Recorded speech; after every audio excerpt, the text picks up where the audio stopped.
بسم اللہ الرحمن الرحیم۔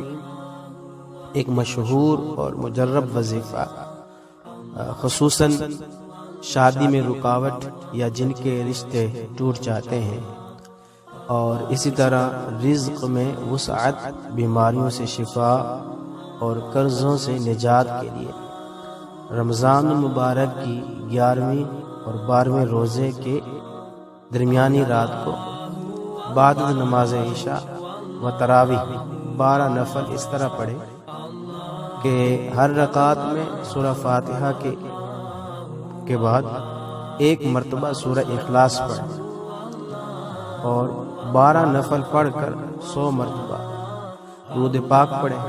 پھر ان تمام نفلوں کا ثواب حضور نبی کریم صلی اللہ علیہ وسلم کی بارگاہ میں پیش کرے۔ پھر آقا دو جہاں صلی اللہ علیہ وسلم کے وسیلہ سے اللہ تعالیٰ کے حضور گڑ گڑا کر خلوص دل انکساری و عاجزی سے دعا کریں۔ پھر کرم دیکھیے، اس وظیفے کی بدولت کئی گھروں کی خوشیاں لوٹ آئی ہیں۔ آپ خود بھی کریں اور اس وظیفے کو شیئر بھی کریں۔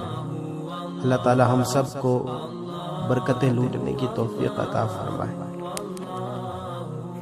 بسم اللہ۔